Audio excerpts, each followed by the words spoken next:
Podium Podcast. Lo mejor está por escuchar.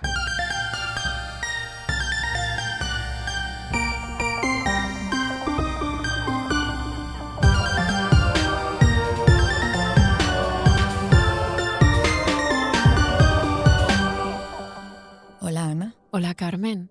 ¿Qué tal? ¿Cómo estás? Pues muy bien, la verdad, venía un poco como aturullada, pero estamos grabando en un estudio maravilloso y estoy fascinada y contentísima. Estamos grabando en un estudio que, sin ser nuestro bañito de Rhode Island, nos lleva bastante a esa sensación como de cavernita, de celda de pequeñita. cobijo, que es lo que más nos gusta a nosotras. Sí. Y yo creo que es una buena manera, un buen sitio donde terminar la temporada. Es un sitio maravilloso en el que cerrar la temporada. Cuéntame, estamos grabando por la mañana, entonces, ¿qué has desayunado hoy? A ver, me he obligado a desayunar, aunque por cansancio no tenía ganas ni de masticar, lo digo de verdad. Pero me he obligado a desayunar y he arrojado ahí en un bol pues avena, arándanos, plátano, frutos secos, semillas de chía, como de venga, tienes que sobrevivir. ¿Tú qué has desayunado? Pues muy parecido, o sea, he hecho un desayuno bastante Providence, que aquí no suelo hacer, aquí suelo desayunar tostadas y ya, pero he desayunado un medio plátano. Medio, porque solo quedaba uno y lo he compartido con Nerea. Medio plátano, un cuenquito de kéfir con avena y arándanos congelados y unas semillitas de sésamo. Con kéfir, ¿eh? Con kéfir, sí. Me gusta el kéfir. Es como probiótico, ¿no? Sí. Muy bien. Bueno, después de este momento es que yo lo he tomado con leche de avena, no con kéfir. Bueno, ahora después de hablar de comida, vamos a pasar directamente a un tema que ya advertimos desde ahora mismo. Esto es una advertencia, un trigger warning, amigas. Si sois aprensivas, cuidado, porque vamos a apelar a vuestro sensorio con descripciones un poquito escabrosas. Ana, te lo voy a preguntar como si no te conociera. Venga, vamos a fingir que no nos conocemos de nada. Que no nos conocemos de nada, que no somos Brittany y Abby, las gemelas siamesas bicefálicas de la academia y del barroco. Y dime, bueno, cuéntanos a todas, ¿tú eres aprensiva? No demasiado, de hecho muy poco aprensiva. Soy como de esas personas que cuando se hacen una analítica miran muy intensamente la sangre entrando en el tubito. Cosa que en mi caso sucede rigurosamente cada 6 meses porque no soy aprensiva, pero lo que sí que soy, como bien sabes, y yo creo que todas las que nos escuchan, es bastante hipocondríaca. Que claro, ahora, según la definición actual, quiere decir que sufro una preocupación constante y angustiosa por la salud. Pero en nuestros siglos más favoritos era un término que todavía era bastante hipocrático. Es decir, que describía un exceso de flema en los hipocondrios, que era un huequito que estaba debajo de las costillas.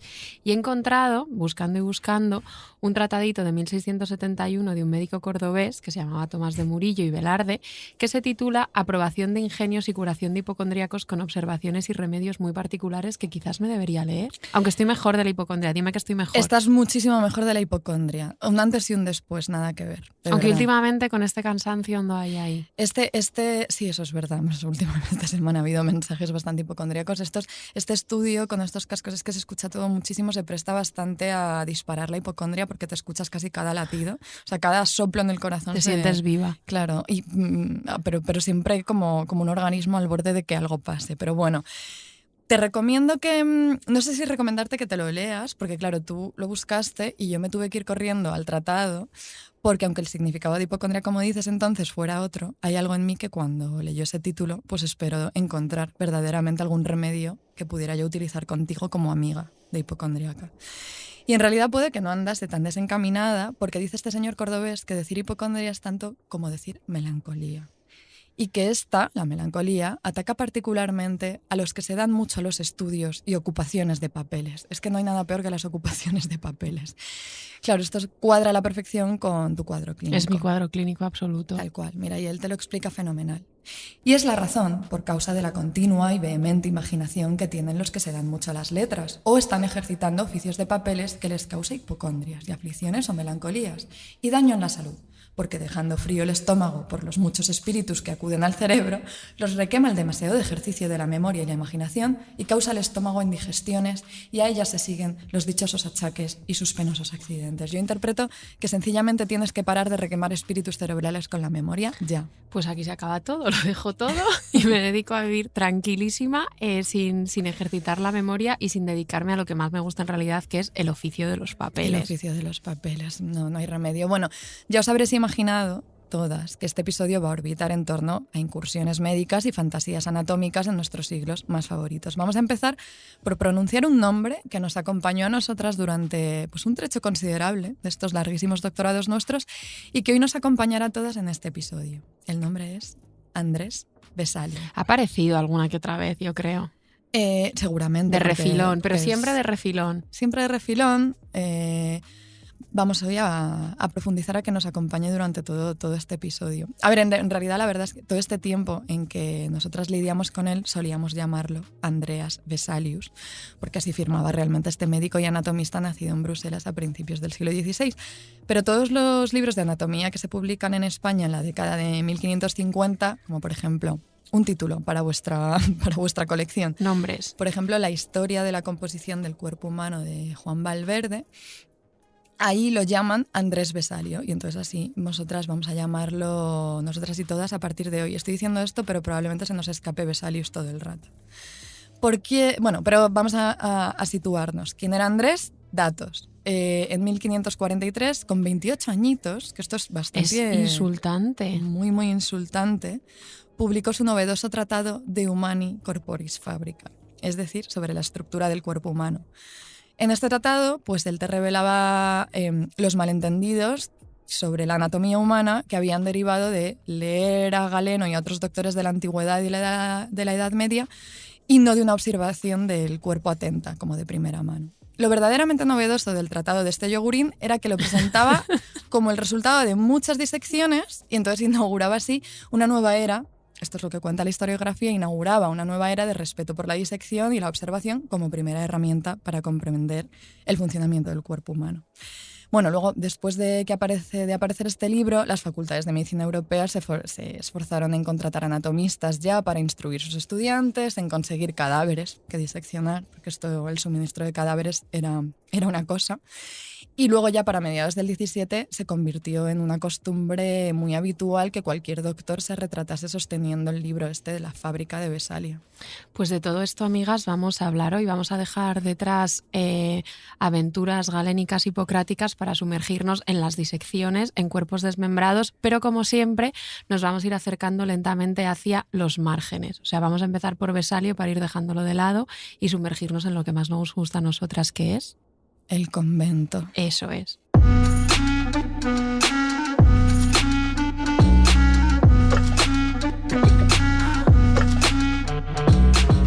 Las hijas de Felipe, con Ana Garriga y Carmen Urbita. Un podcast con todo el bling bling de los siglos XVI y XVII. Producido por Podium Podcast. Disecciones conventuales. Anatomía barroca. A lo largo del doctorado, Carmen y yo, como ya sabéis todas, hemos ido descubriendo que intentamos suplir leyendo y charlando un montón de desconocimientos técnicos en el presente. Igual por eso, Carmen, tu tesis está llena de grúas y arquitectos y la mía está llena de remedios alquímicos y alambiques totalmente incomprensibles. ¿Quién sabe? ¿Por qué ¿Quién será? sabe? Pero claro, cuando cursamos aquel seminario experimental sobre ciencia y técnica en nuestros siglos más favoritos, yo me creí brevemente botánica cuando, ¿sabes? O sea, se me dan fatal. Me gustan las plantas, pero se me dan fatal. Y me obsesioné con la taxonomía botánica de Leonardo Fuchs, que quizás le podemos dedicar algún episodio porque era bastante interesante. Pero no se te dan mal las plantas, tú has tenido muchas y muy vivas. Sí, pero siempre con una mano amiga, la tuya, la de Ainara, siempre hay alguien ahí echándome una mano. Y tú, en ese seminario, antes de creerte urbanista y arquitecta, te creíste cirujana y te obsesionaste muchísimo con Vesalio. He revisitado, me he tomado la libertad de revisitar para este episodio una entrada que hiciste para el blog que teníamos en esa clase. Y lo primero, escribes de maravilla. Muchas gracias, Ana. Lo titulaste, estaba en inglés y se titulaba Exaggerating Vesalius, es decir, exagerando a Vesalio. ¿Tú te acuerdas de esto? Vagamente. O sea, solo sé que enfoqué todo desde el asunto de las manos, que es una obsesión mía, que por suerte, aunque todavía sigo cuentas de Instagram como Subway Hands y cosas así, la tengo ya un poquito más apaciguada, pero que durante mucho tiempo me acompañó, más tiempo incluso que Vesalio. Yo creo que hice como un montaje de todas las manos que aparecen en los grabados del tratado y lo acompañé de un textito pues, en el que diría cualquier enajenación del momento para salir del paso de esas entradas de blogs que teníamos que hacer. Saliste del paso muy, muy bien porque la he releído. Entonces, ¿me dejas que yo intente resumir lo que contabas? Voy a intentar hacer de ventrílocua de tu cerebro galaxia. Vamos allá. Venga, vamos Esto allá. es 2016. 2016. Tú planteabas que la fábrica de Vesalius enseguida se consideró un objeto lujosísimo que no podía faltar en las bibliotecas de hombres aristócratas y médicos adinerados. Bueno, de hecho nosotras sostuvimos en nuestras privilegiadas manitas un ejemplar en aquel entonces que estaba en la biblioteca, que era inmenso, era inmanejable, pero era bastante precioso. Tenía como 250 grabados, era un objeto de lujo. Es un objeto espectacular y muy, muy lujoso. En cambio, sorprende que la mayoría de los médicos y cirujanos, cuando sostenían este objeto lujoso lleno de grabados y que estaba totalmente versado en la disección, ignoraban las descripciones disectivas y se centraban únicamente en los aspectos más teóricos del libro, con ánimo de estudiar sobre todo las distancias entre Galeno y Vesalius. Y aún así, en ninguna, porque fue habiendo como versiones sucesivas y versiones cada vez más abreviadas y que fueran más manejables.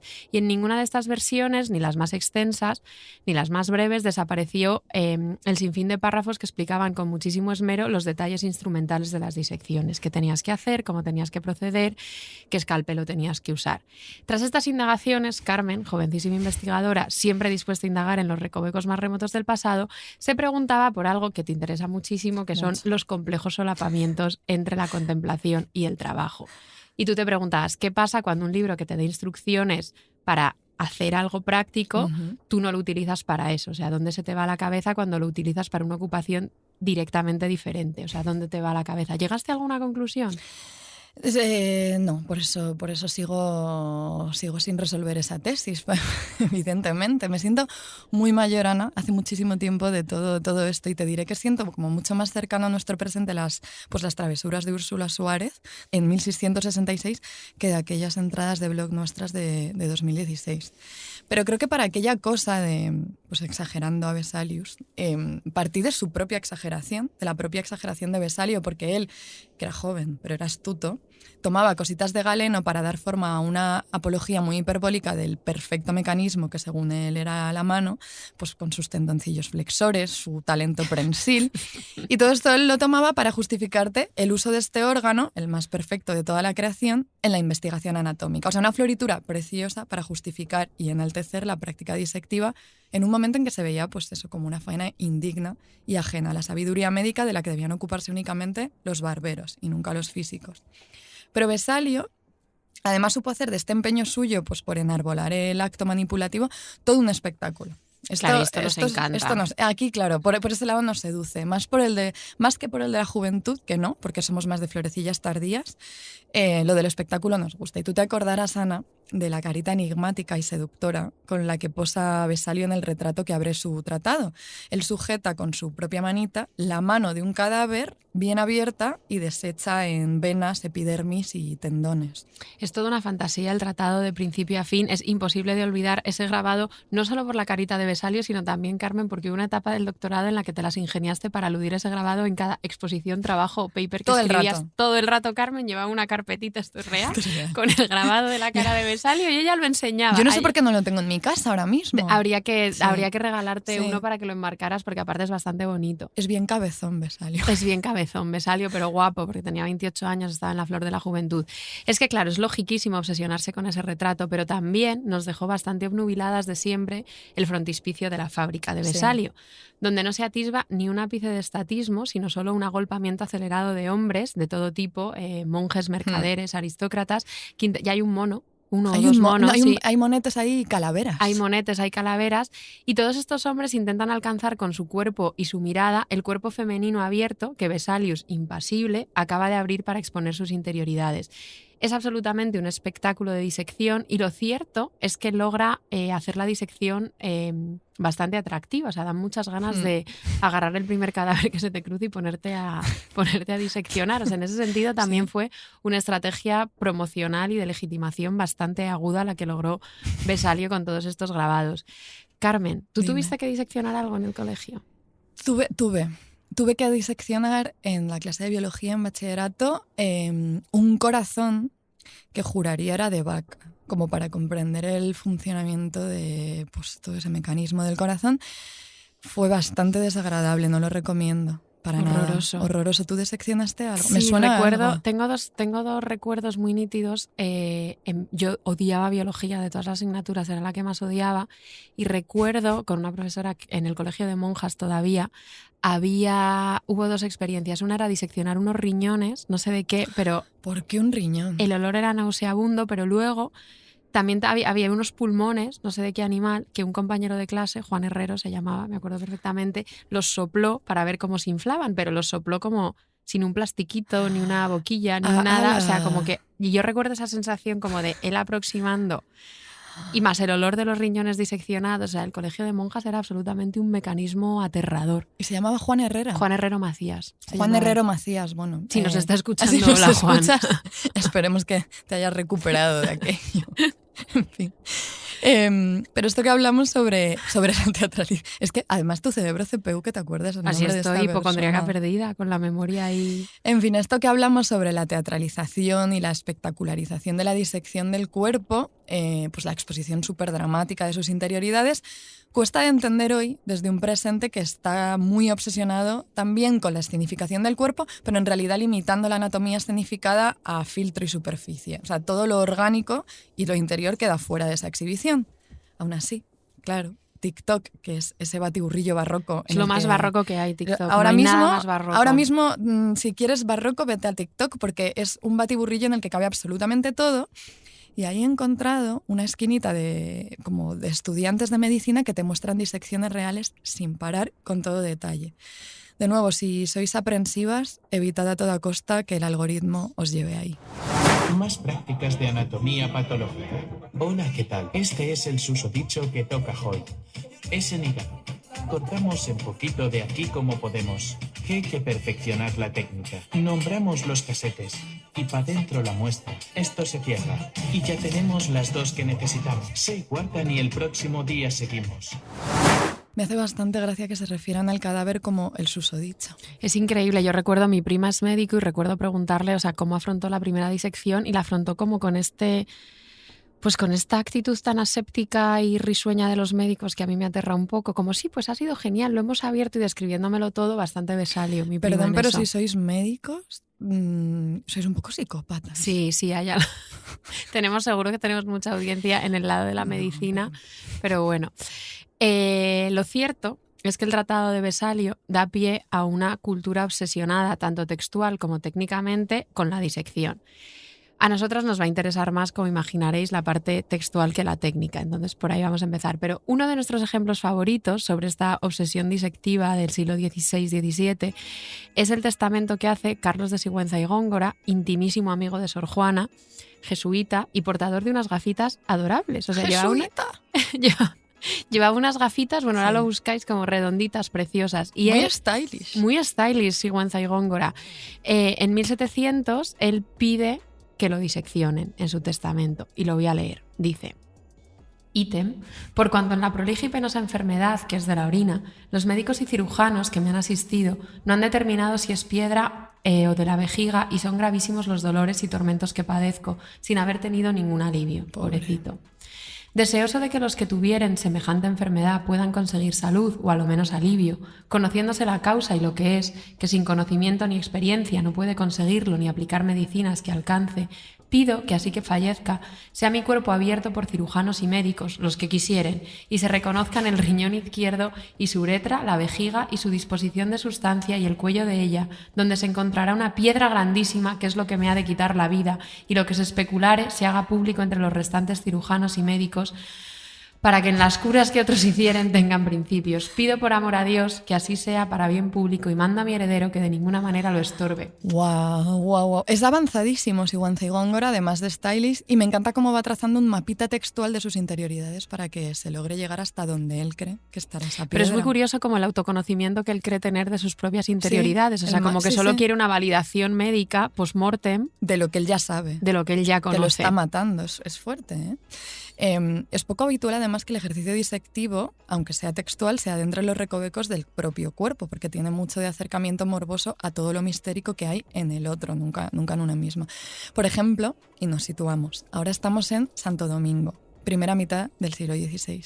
Gonzalo Fernández de Oviedo y Valdés había sido nombrado cronista de las Indias por Carlos V y andaba redactando su Historia General y Natural de las Indias, que, bueno, es Me una encanta historia... ese libro. Esta lectura de playa, no exactamente, pero muy recomendable. Abarca sucesos y observaciones desde 1492 hasta 1549. Pues estando en Santo Domingo, mueren unas mellizas siamesas que habían nacido unidas por el cordón umbilical. Entiendo que más allá del cordón umbilical, como por el ombligo, no sé. No tengo ni la más remota idea. En fin, con la disección se abre la posibilidad para todos estos médicos, botánicos, etnógrafos, colonizadores que hay allí, pues de intentar desentrañar y desmitificar los mecanismos de un cuerpo que leían como prodigio monstruoso. Atentas a la escena. Por favor, cerrad los ojos y escuchad la preciosa voz de Carmen leyendo esto porque merece la pena cada coma. Puestas en una mesa, el bachiller Juan Camacho, óptimo cirujano, en presencia de los doctores de medicina Hernando de Sepúlveda y Rodrigo Navarro, las abrió con unas navajas por a par del ombligo y les sacó todas las interiores. Y tenían todas aquellas cosas que en dos cuerpos humanos suele haber, conviene saber. 2 asaduras y sus tripas distintas y apartadas, y cada 2 riñones, y 2 pulmones, y sendos corazones, y hígados, y cada uno una hiel, excepto que el hígado de la una y de la otra estaban juntos y pegados el uno al otro. Pero una señaló línea entre ambos hígados en que claramente se parecía a lo que pertenecía a cada una parte. Y así abiertas estas criaturas, que en lo interior y partes de dentro se dividía en 2 caños o vides, y cada una de ellas iban a su cuerpo y criatura a quien pertenecía. Aunque por de fuera, como he dicho, pareciese solo una. Me encanta que él se cree que te lo está explicando fenomenal y es un jaleo monumental. Es un jaleo monumental, pasa esto que nos pasa mucho con estos textos que en realidad solo te da pues para detenerte en la prosa, Pero claro, no puedo evitar pensar, que ya las has mencionado antes, en Abby Brittany Hansen, las gemelas siamesas bicefálicas estadounidenses que se hicieron famosísimas gracias a aquel documental que alguna vez lo vimos juntas en Providence, Sí. me acuerdo. Hay muchas menudencias de ese documental del que no vamos a mencionar, pero era bastante inquietante. Bueno, tenemos que decir que la irrupción en nuestras vidas del viejo amigo Andrés Vesalio vino acompañada del descubrimiento de un libro que nos obsesionó también un tiempo. Traducido al español, el título sería algo así como El cuerpo blasonado, disección y anatomía humana en la cultura del Renacimiento, del investigador Jonathan Sodey. Y ahí desmenuza lo que él percibe como una obsesión tremendamente ubicua en la cultura de la época por la interioridad del cuerpo. O sea, todo lo contrario a lo de ahora, que decíamos que hoy es superficie, ¿no? Cuenta cómo, por un lado, los avances en la práctica disectiva descubren una nueva interioridad abyecta, repositorio de sangre, pues de flema, bilis, tejidos, un mejunje en apariencia alejadísimo de lo que debería ser un espacio sagrado. Pero por otro lado, él te explica también que los anatomistas disciernen en la ordenada estructura orgánica del cuerpo la mano de Dios. Y bajo la noción del liber corporum, que es como título de película de Dario Argento, realmente, bajo esta noción... Todo el episodio es bastante Dario Argento. Bastante, la verdad. Del cuerpo legible como un texto, que es lo que viene a significar, el ejercicio disectivo se entiende casi como una práctica hermenéutica del libro cuerpo, compuesto por su divino autor. A ver, hay que decir que esto, aunque al menos en apariencia haya perdido sus referentes teológicos, sigue estando bastante presente, por ejemplo, voy a decir, atención, en la biología molecular. ¡Epa! Digo yo. Obviamente, no tengo ni idea, tú lo sabes, pero por lo poquito que recuerdo de bachillerato, porque a mí te desvelo que algo que creo que nunca te he contado, me volvía loca la asignatura de biología. Creo que me lo has dicho alguna vez. Y yo en bachillerato tenía biología y se me daba fenomenal, me encantaba. ¿Te imaginas que hubieras sido bióloga? Pues no, la verdad. No tengo ninguna... no tengo trazas yo de bióloga, pero me gustaba. Y yo lo que recuerdo de aquel entonces, por ejemplo, sobre el tema este del genoma humano, había mucho siempre de descripciones del cuerpo pues, comprendido como un archivo de información constantemente interpretado y reescrito por los genetistas cuando van descubriendo como nuevos textitos del genoma humano. Había mucho de eso. Mucho texto. Mucho texto. Libro-cuerpo. Todo mucho texto, todo el rato, en todas partes. Jamás pensé que fuera a escucharte decir la palabra genoma, pero este podcast nos lleva por terrenos cada vez más insospechados. Sí. Jonathan Sodey, el autor del libro que mencionaba Carmen, fue y es una de nuestras grandes obsesiones bibliográficas. Acabo de ver que ha sacado en 2023 un libro que se titula... A ver, ¿cómo se titula una arqueología de la ausencia y lo que estudia, es que tengo el título en inglés, se me da muy mal traducir de golpe, se titula una arqueología de la ausencia y lo que estudia es como los espacios en blanco que había en los textos renacentistas ingleses. Me parece súper interesante. Y tiene otro libro que yo he utilizado mucho que es sobre la imaginación mecánica en la época. Él es una persona, no lo conocemos de nada, pero sus libros son maravillosos. Bueno, en el cuerpo blasonado, Sodey recurría al mito de Medusa y de Perseo para explicar tanto el horror como la fascinación que rodearon la cultura de la disección, la fragmentación y la atomización que floreció en la Europa de nuestros siglos más favoritos. Mitología. Voy a hablar de mitología, que de verdad es algo de lo que no sé nada, no me interesa especialmente, pese a estar escribiendo una tesis con las de las soledades de Góngora, pero ¿por qué no? Pero bueno, no será peor que lo que acabamos de vivir de la biología molecular y el genoma. Es un poco enrevesada la explicación de Sodey, pero seguro que nuestras diligentísimas oyentes nos la agradecen. Él utiliza para entender la disección la cabeza de Medusa, que tras haber sido decapitada por Perseo, continúa poseyendo la fuerza de petrificar a quien se atreve a posar su mirada sobre ella. Y de este modo, el mito de Medusa pues, se convertía en el arquetipo perfecto para expresar el miedo hacia la interioridad y más concretamente hacia la interioridad femenina. Siempre femenina. Claro, entonces la tormentosa idea de que nunca podremos acceder a nuestra propia interioridad convierte la mirada hacia el interior del otro en un acto muy persuasivo, pero también muy aterrador, que si parece demostrarnos que hemos logrado vencer, como Perseo, el mundo secreto del otro, nos recuerda también incesantemente nuestra propia mortalidad y la imposibilidad de saber qué tenemos dentro. O sea, lo de Sigüenza y Góngora era una mentira, nunca sabes qué hay dentro de tu cuerpo.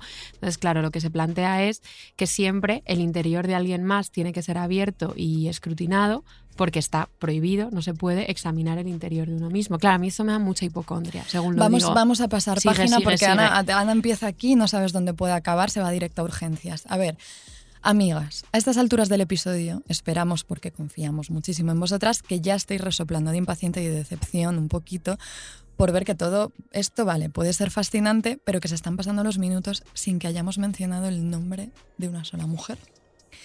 No penséis que no somos conscientes, ya sabéis que no damos puntadas sin hilo en este podcast, en realidad, y toda esta avalancha de señores morbosillos agazapados en torno a un cadáver con los escalpelos en la mano era muy necesaria para replicar el relato que desde la historiografía ha venido erigiéndose en torno a la práctica disectiva y los saberes anatómicos, que es un relato en el que las mujeres y las figuras marginales o monstruosas solo tienen cabida como cuerpos sometidos a análisis. De hecho, aunque la práctica no fuera así, en la representación visual de estas escenas de disección, como por ejemplo en el frontispicio de Vesalio que tú describías antes, Ana, el cuerpo diseccionado es casi siempre el de una mujer y el órgano diseccionado suele ser, además, el útero. O sea, la interioridad más abyecta de todas las interioridades. Claro, no podía ser de otro modo. Del útero hablamos largo y tendido en nuestro episodio dedicado al mal de madre y claro, no sorprende que en las ilustraciones de los libros de anatomía el útero fue adquiriendo un estatus emblemático como objeto cuya verdad podía ser revelada por medio de la disección.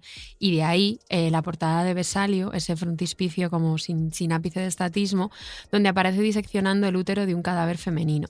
Aunque en realidad Vesalio tenía un acceso muy limitado a cuerpos de mujeres. La imagen icónica que se fue canonizando dentro de los tratados anatómicos fue siempre la de una mujer. O sea, fue como el triunfo de la disección contemporánea. Y eso, ahí se va creando una paradoja que fue atravesando de manera bastante generalizada todos estos trataditos de la época, porque aunque los cuerpos que figuran en los tratados son casi siempre masculinos, fueron los interrogantes acerca del cuerpo femenino los que motivaron en gran parte la exploración anatómica. Los hombres querían saber qué había ahí dentro. Querían saber, de hecho utilizaban un nombre también bastante importante de título de película de Dario Argento, que es Secretis Mulierum, es decir, los secretos de la mujer. Esto los obsesionaba y en cada post-mortem, en el contexto mismo familiar, había ahí como una obsesión por el acceso al conocimiento acerca de la sexualidad y la reproducción femenina y esta idea de los secretos femeninos que incluían pues, una naturaleza opaca y misteriosa de los genitales femeninos, pero eso siempre sobre todo del útero. Claro, esto es así y esto no fue solo así en nuestros siglos más favoritos. Carmen, no me puedo resistir aquí, y tú lo sabes perfectamente hacia dónde voy, a hacer un inciso anacrónico con nuestro otro siglo más favorito de la historia, que es el XIX. Sí. ¿Tú te acuerdas de aquella novelita ecuatoriana escrita por un tipo que se llamaba Miguel Riofrío y titulada La Emancipada? Me acuerdo de la obsesión que tuviste. Me obsesioné muchísimo, es una novela maravillosa, muy difícil de encontrar. Os voy a hacer un gran spoiler, pero ese spoiler de ninguna manera os tiene que frenar a leer esta joyita del realismo decimonónico. Esto sí que puede ser lectura de playa. Esto real. Sí es lectura de playa, aparte es muy corta y no pesa nada. Rosaura, que es la protagonista de esta novela, acaba con todo el cuerpo desmembrado, con sus, como dicen en el texto, repugnantes interioridades expuestas por haberse atrevido a deambular por los riesgosos caminos de la lectura y la escritura. Entonces, en la novela de Riofrío, en La Emancipada, como en tantas otras novelas del XIX, la novela termina convertida en un teatro anatómico donde el autor quiere acercar a sus lectores el acto moderno del procedimiento científico y burocrático de la autopsia y así, de paso, convierte su propia labor de escritura en una praxis disectiva. Entonces es esta imagen como del escritor, como médico, como cirujano que disecciona. Y esto sucedió a lo largo de todo el siglo XIX, porque Carmen, no te lo vas a creer, pero en 1869, en el periódico francés Le Pagodí, apareció la que iba a convertirse en la caricatura más famosa de Gustave Flaubert, que era, claro, más de una década después de que él publicara Madame Bovary, el escritor era retratado, escalpelo en mano, triunfante, tras haber diseccionado el cuerpo de su protagonista. Entonces, claro, en este dibujo que fue súper célebre, se copió, se distribuyó mucho e influyó en todas estas imágenes de disecciones de mujeres en las novelas del XIX, Flaubert había abandonado la tinta y la pluma por el bisturí y el espejo para ofrecerle a sus lectores pues como el corazón sangrante de la pobre Emma Bovary, y el cuerpo, además, en el grabado solo se ven como unos pies que están como cubiertos decentemente por unos pequeños zapatitos de tacón y el resto del cuerpo desaparece. Entonces todo esto termina colapsando a lo bestia en el 19 y hasta aquí la excursión al 19, pero me ha parecido necesaria. Era muy necesaria para ver lo que ha perdurado en realidad, esta visión que se construye desde nuestros siglos más favoritos de la historia, pero desde antes también, de esta noción siempre, tanto desde la historiografía, desde la medicina y desde pues hasta en un periódico, tranquilamente en las orillas, en cualquier orilla cultural, siempre esta idea de un hombre con su escalpelo y su bolígrafo y una mujer abierta ahí para ser diseccionada.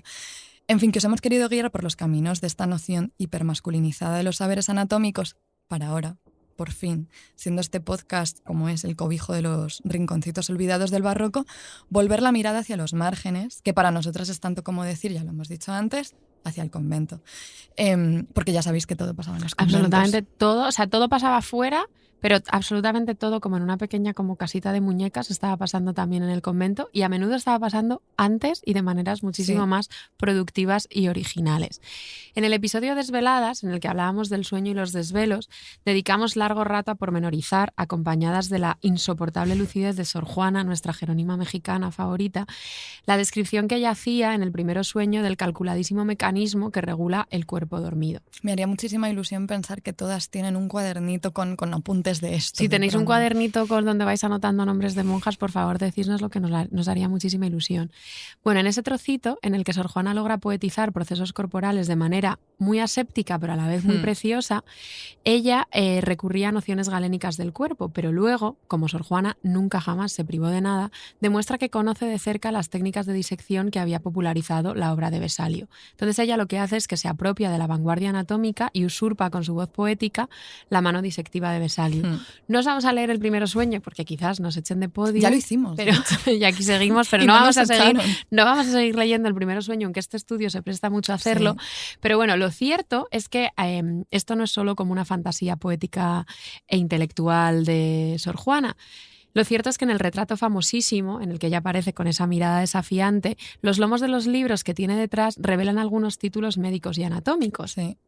Hay quienes, como Octavio Paz, que bueno, pues no tenía razón, han negado total y completamente que Sor Juana pudiera haber leído a Vesalio. Pero hubo copias, o sea, había copias de Vesalio circulando por Nueva España y nosotras elegimos creer con fundamento que sí que lo leyó. Yo ciegamente. Pero creemos con fundamento porque, Carmen, datos. La primera disección en México, si alguna vez os estabais planteando, la primera disección europea. Claro, la primera disección europea en México la hace Juan de la Fuente, un médico español, súper pronto, después de la conquista, en 1576. Esto es después de las siamesas bicéfalas. Después de las siamesas bicéfalas. Él había llegado a México con 102 libros, o sea, un montón, imagínate, con 102 libros, y entre ellos traía varias copias de Vesalio que no nos parece nada descabellado que acabaran en la nutrida biblioteca de nuestra Sor Juana. Sabiendo cómo era. Y a ver, y es que en el retrato aparecen títulos, claro. Nada, pues. Y a poco que le hubieran hablado de eso, ya se las habría ingeniado ella para conseguirlo. En fin, todo esto para decir, como os queremos intentar demostrar en lo que queda de episodio, que lejos de los teatrillos disectivos de Padua, donde Vesalio realizó su primera disección pública, haciendo de la ciudad una suerte como de hub disectivo, que en lo que se convirtió, lejos de todo Estás esto, muy orgullosa de lo de hub disectivo, ¿verdad? Hub disectivo, sí. No quieren convertir Madrid como en un hub empresarial o algo así, pues Padua era un hub disectivo. Eso era. Y existieron otros circuitos de conocimiento anatómico que no tenían nada que ver con esto, y vamos por fin con disección, mujeres y santas autopsias. El rap del esqueleto, de abajo para arriba. Comenzamos con las falanges, después el metatarso, la tibia y el peroné. Después está el fémur, el hueso más grande del cuerpo, el hueso más grande del cuerpo. Y seguimos para arriba, pelvis. Siempre hablamos mucho de rapear. De vez en cuando aparece como la cosa de rapear, rapear en este podcast. Pero bueno, en nuestro afán por desmontar la idea arraigadísima de que Vesalio supuso el inicio de la disección y del renacimiento anatómico, vamos a hacer una pequeña incursión en las reliquias. Por fin. Que claro, esto os hará mucha ilusión. Claro, o sea, no podemos hablar de disección sin hablar en nuestros cuerpos desmembrados favoritos, que siempre son los cuerpos puestos al servicio de la industria gigantesca de reliquias, y sabemos que os encantan. Seguro que todas recordaréis aquel calurosísimo día de 1585, cuando no sé si hacía calor en realidad, pido perdón por esto.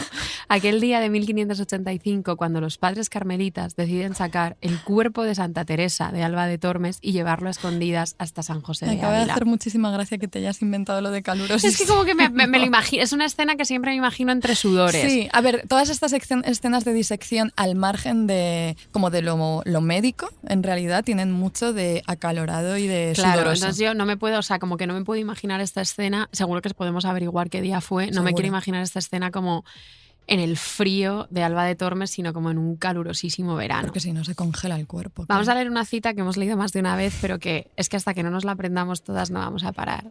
Empiezo.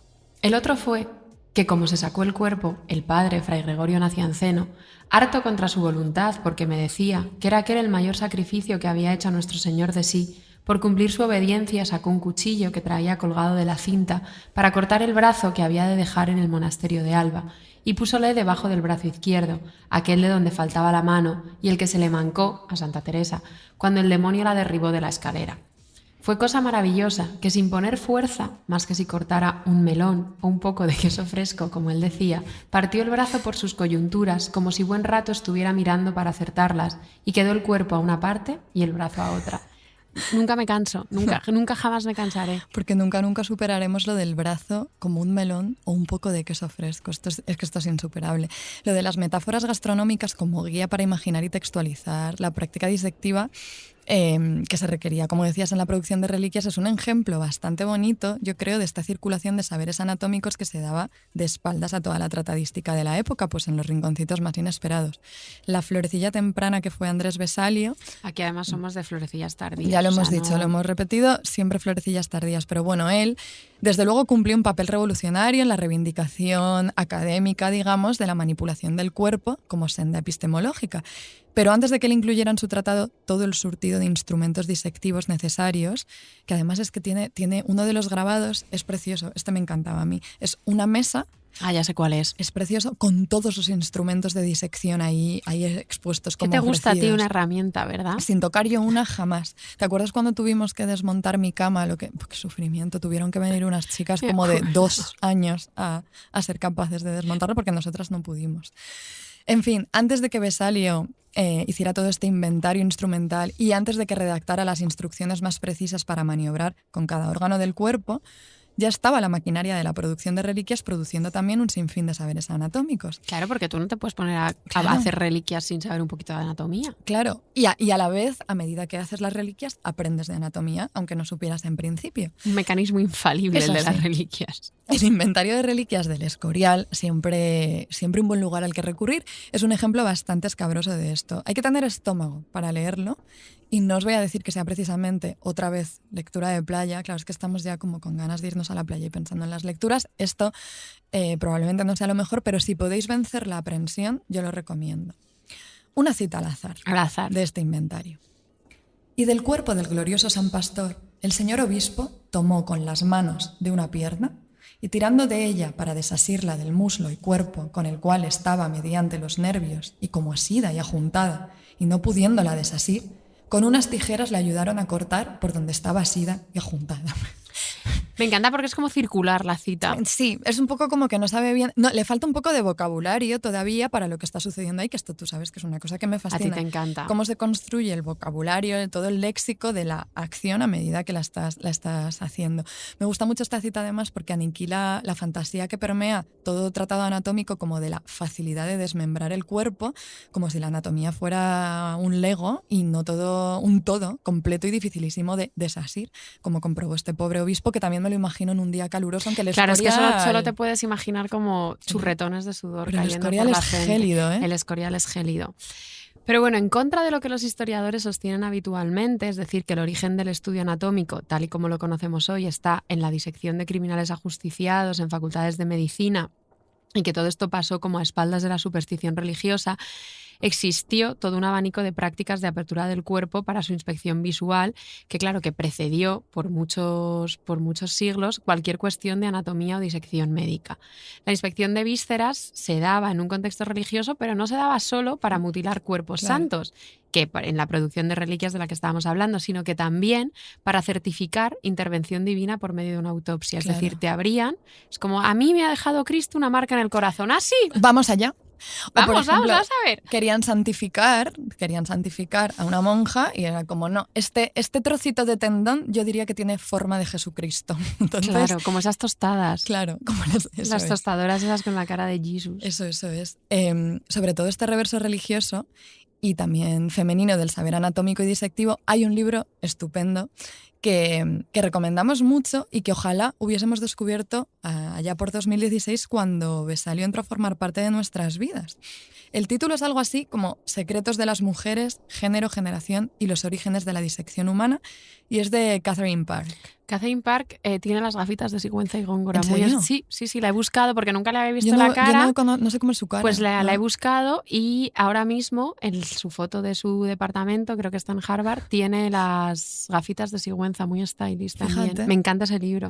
Sería tan bonito que se hubiera puesto esas gafas por haber leído ese trocito disectivo del testamento de Pensemos Sigüenza y que Góngora. Sí. Sería increíble. Bueno, pues ella... podéis todas googlear ahora mismo a Catherine Park. Ella te cuenta en este libro que aunque existe esta noción generalizada de que la Iglesia Católica condenó siempre la práctica disectiva como una suerte de sacralización del cuerpo, que en realidad no fue así para nada.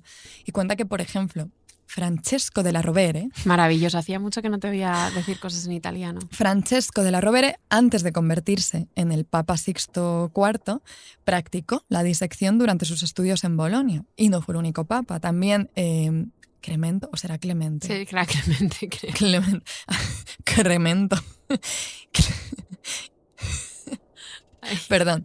Clemente VII publicó un edicto en 1523 aprobando expresamente la práctica disectiva para el estudio de la anatomía. Que 1523 es muy pronto para esto. O sea, como que la Iglesia, la institución católica en sí, no estaba tan en contra de la práctica disectiva como normalmente se cree. No estaba tan al margen. De hecho, lo que Catherine Park postula, y confiamos ciegamente en ella porque ha hecho una investigación espectacular y lleva esas gafitas de Sigüenza y Góngora tan stylish, ella sostiene que el mito de la oposición de la Iglesia a la disección anatómica surge de la interpretación errónea de una bula, de la bula De Testandae Veritatis, promulgada... Todo títulos de Darío Argento. Argento. Promulgada en 1299, y esa bula lo que hacía era prohibir la práctica de hervir los cuerpos de aquellos que habían muerto en las cruzadas. Al parecer este proceso era muy habitual y se usaba para separar la carne de los huesos rápidamente y así facilitar un regreso rapidito y seguro del esqueleto Esto me encanta. a la tierra natal del fallecido donde pudiera ser enterrado en una iglesia. O sea, es escabroso esto es increíble. a más no poder. O sea, es como que para poder Para pelar el despellejar cuerpo, bien, claro. Me encanta lo de acelerar el proceso, como vamos Hay rapidito. que enterrar a esta gente. La bula solo pretendía restringir esta práctica y en ningún momento aludía a disecciones u otras prácticas mortuorias que implicaran el desmembramiento del cuerpo. Y claro, y de esto hay muchísimos ejemplos. Pues, por ejemplo, Clemente VI en 1351 autoriza la división de los cuerpos de los monarcas franceses para que sus enterramientos fueran diseminados como mandaba un orden regia. O sea, no podías enterrar al rey en un solo sitio, un poco como los santos, los tenías que distribuir. Y en el siglo XV, diversos papas pidieron que sus cuerpos fueran eviscerados y embalsamados para el entierro. Y en el momento en el que visceras, pues ya estás allí diseccionando. Y finalmente, en 1551, súper pronto también, Carlos V se lanza a hacer una investigación. Dice, a ver, vamos a ver qué está pasando con la disección. Se lanza a hacer una investigación en Salamanca sobre las implicaciones religiosas de la práctica anatómica vesaliana y salió súper airosa. O sea, Carlos V dice que no hay ningún problema. Que sigamos que todo okay. Desasiendo coyunturas de todo el rato. Bueno, todo esto es fascinante, pero diréis, y con razón, están diciendo ahora justo eso. Están diciendo justo eso. Sabemos cuándo resopláis de impaciencia, sabemos cuándo os parece fascinante algo y sabemos cuándo estaréis diciendo que por distantes que fueran estos espacios de las facultades de anatomía y los teatros disectivos, toda esta ristra de papas y monarcas siguen sin tener nada que ver con la marginalidad ni los espacios femeninos. Vale. Llegamos por fin. Los márgenes, dentro de los márgenes. Vamos allá, porque lo más jugoso del libro de Catherine Park viene cuando ella te cuenta, con ejemplos de verdad delirantes, es que da para hacer un episodio de 450 horas, pero os vamos a contar solo algunas pildoritas. Y te cuenta con ejemplos delirantes que en los conventos italianos, porque ella sobre todo se centra en Italia, pero me encantaría encontrar, que seguro que las hay. Casos españoles, claro, seguro que había, los buscamos. Ojalá, pues ojalá tener el tiempo, la verdad. Pero algo indagaremos. Bueno, pues te cuenta que en estos conventos italianos existía entre las monjas una tradición de la práctica disectiva muchísimo, pero muchísimo antes de que el pipiolo de Vesalio... El yogurín de Vesalio. El yogurín pipiolo florecilla temprana de Vesalio se pusiera a juguetear con los huesecillos en Padua. Aquí tenemos que saltarnos un poquito nuestro espacio cronológico, aunque bueno, ya lo hemos hecho porque hemos ido al XIX, porque Park elabora un recorrido histórico que va desde principios del siglo XIV hasta principios del siglo XVI para hablarte de las santas autopsias de Chiara de Montefalco en 1308, Margherita de Città di Castello en 1320 y de las múltiples, porque fueron múltiples, autopsias de Elena Duglioli de Bolonia. Esto fue en torno a 1520. Bueno, el recorrido sirve para ver cómo las diferencias entre las primeras y las últimas disecciones conventuales demuestran que el papel marginal que tenían los médicos al principio, que iban simplemente como a observar qué hacían las monjas a principios del siglo XIV, allá todos estos médicos y cirujanos a mediados del XVI se empiezan a erigir en expertos de los misterios del cuerpo y van borrando y usurpando, ninguna sorpresa aquí, el archivo de saberes anatómicos del convento. Es que los conventos eran absolutos hubs científicos. Ahora vamos a decir todo el rato eso. Bueno, el caso de Chiara de Montefalco es maravilloso. Por si como nosotras se os escapa un poquito esta santa medieval, os vamos a resumir muy rápidamente quién era. Clara, nace en 1268 y con 6 años ella ingresa en la Segunda Orden de San Agustín porque su hermana ya estaba viviendo ahí como ermitaña. Muchísimos años después, ya como abadesa del monasterio de Agustinas, en 1294, Clara entró en éxtasis y se mantuvo semanas y semanas extasiada, incapaz de comer y era alimentada por sus hijas de religión con cucharaditas de agua azucarada. Ay. Entonces, claro, se le reconocen sus dotes místicas y ascéticas y a partir de ese momento las visiones de Jesús y de la Virgen marcarían la vida de Clara, que vivió entre intensísimos dolores. En una de las visiones, Jesús le pide ayuda para cargar la cruz durante el Calvario y la deposita en su corazón. Y por eso, y de esto vamos a hablar ahora, claro, si tú buscas ahora mismo, si buscáis Clara de Montefalco en internet.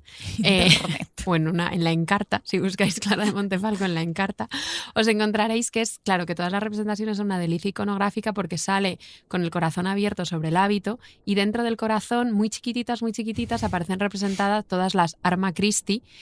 Y bueno, pues murió el 18 de agosto de 1308, después de toda esta agonía. Qué vida, y con agua azucarada se sostenía la tía. Bueno, poco después de su muerte, las monjas del convento deciden embalsamar su cuerpo, porque lo consideraban ya una reliquia preciadísima. Dice la hermana Francesca de Montefalco, que testificó 10 años después en el infructuoso proceso de canonización de Chiara, porque no la consiguieron canonizar al final, pues ella te cuenta... ¿No es santa? Yo creo que no. O quizás vamos a googlear ahora mismo. Además, con estos micros seguro que el tecleo se escucha perfectamente. Si lo es, pues fue después. Claro, no, pero pone Clara de Montefalco, también llamada Santa Clara de la Cruz, pero igual es... Ay. Que se lo han puesto... No, canonizada finalmente. En el 19. Pues sí que es santa, pero mucho después. Tuvo que esperar hasta otro de nuestros siglos más favoritos, que es el 19, para serlo. Y hubo un proceso de canonización que iniciaron sus compañeras de convento que fue infructuoso. Y entonces, durante este proceso, pues Francesca dice que su cuerpo debía ser preservado en razón de su santidad y porque Dios tomó tanto placer de su cuerpo y corazón. Era una cosa valiosísima su cuerpo. Las monjas estaban súper familiarizadas con la práctica de embalsamar porque sabían ellas, cuando se ponen manos a la obra con el cuerpo, es increíble. Ellas sabían que tenían primero que eviscerar el cuerpo y luego llenar el interior. Por si no habéis hecho esto nunca, pues esto es un manual que os ofrecemos. Después de vaciar el cuerpo, hay que rellenarlo con hierbas y especias. Por eso tenían un boticario, su boticario de confianza, que se llamaba Tommaso di Bartolomeo. Nombres. Que lo sepáis. Y le encargaron bálsamo y mirra y otros conservantes. Entonces, después de hacer esto, te sigue contando Francesca. La cita, esto es bastante fuerte. Pido perdón porque es traducción de... Se te da de maravilla traducir. Y después que se fueron las otras, la hermana Francesca de Foligno, que está ahora muerta, con Illuminata y Marina y Elena, que está ahora muerta, esto es un poco un in memoriam. Uy, sunt. Comenzaron a cortar el cuerpo. ¡Hala! Directamente. Y la dicha Francesca lo abrió por la espalda con su propia mano, como habían acordado. O sea, ellas habían hablado. Ellas habían dicho cómo empezamos a meter mano aquí. Y sacaron las vísceras y colocaron el corazón en una cajita.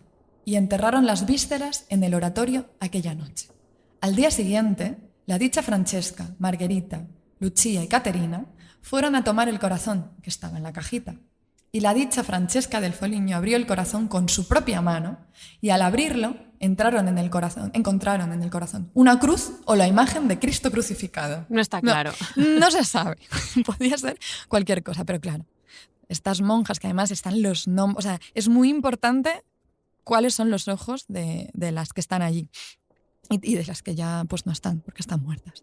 Pero te cuenta que, claro, se quedan intrigadísimas con estos hallazgos y Francesca y las demás deciden desenterrar y explorar el resto de las entrañas de Chiara. Vamos a ver. A ver si aquí vemos esto que no habrá en el riñón, por ejemplo. Hasta descubrir, en palabras de Francesca, dentro de la vesícula había 3 cosas que parecían redondas y las monjas no podían descansar ni sosegar hasta saber qué cosas eran. Y así consultaron con Master Simone de Spelo, que era el médico del monasterio, para preguntarle si estos objetos podían haber causado enfermedad. Fíjate, ellas indagando. Y colocaron la vesícula en su mano para que él la abriera. No quiso el doctor hacer esto porque, dijo, no se creía digno de ello. Y así Francesca abrió la vesícula y encontró en ella 3 pequeñas piedras. Increíble, o sea, cosas que sacamos de aquí. Francesca de Foligno, la persona menos aprensiva del barroco. Santa Chiara de Montefalco tenía piedras en la vesícula. Sí, pero jóvenes investigadoras, ellas, bueno, quizá no tan jóvenes ya, pero cómo se lanzaron ellas a abrir y cómo buscando crucecillas de Cristo, el rostro de Cristo, quién sabe qué, encontraron el funcionamiento del mecanismo de las piedras en el riñón que había acabado con ella. Claro, o sea, esto era... O sea, lo importante de todo esto, que de verdad a mí me sorprendió muchísimo cuando lo leí, es que toda esta industria anatómica en los márgenes del convento, que ya sabíamos que funcionaba para las reliquias, la disección también funcionaba como prueba. O sea, igual que los testimonios sobre los milagros, el cuerpo también era testigo de santidad, pues porque podía contener una cruz, un retrato completo de la Sagrada Familia, el Espíritu Santo esculpidos en el corazón, en una vesícula, en el riñón, como le pasaba a nuestra Chiara de Montefalco.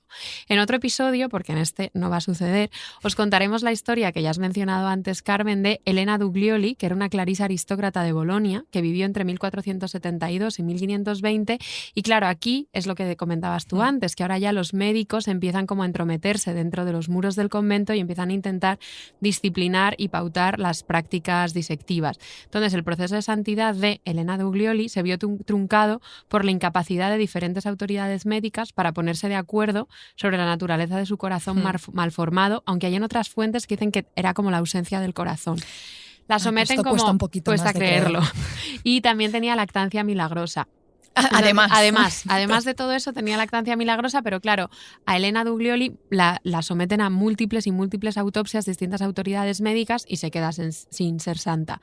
Catherine Park estudia, claro, lo que hace es eso, estudiar su caso en contraste con el de Clara, pues para demostrar que si Clara había estado solo casi en manos de sus compañeras, Francesca, Lucia, todas mis niñas, a la pobre Elena pues la manosearon cientos de médicos. Pero bueno, la conclusión a la que llegamos es que no se engañen nunca. Que nunca jamás cuando alguien os diga la práctica de la disección comenzó con Andrea Vesalius, vosotras diréis, no, la disección no comenzó en teatros anatómicos universitarios, sino en conventos y casas personales, familiares. Eso es. En fin, amigas, que pues tengo hambre, a pesar de todo. Jo, Carmen, con las vísceras. Cerramos este episodio y esta felicísima temporada con Ha sido felicísima, la verdad. Pues la cerramos con nuestra habitual certeza, inamovible certeza de que todo, absolutamente todo, por científico y aséptico que parezca, sucedió antes en un convento. Y volvemos en un pestañeo. Volvemos enseguida.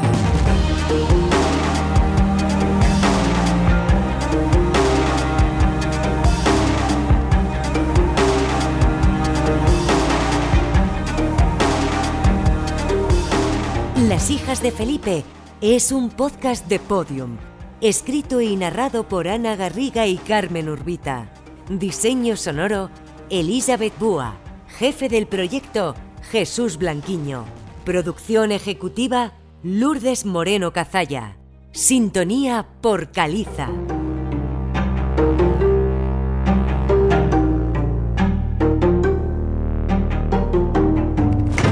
Escucha todos los episodios en Podium Podcast y todos los agregadores de audio.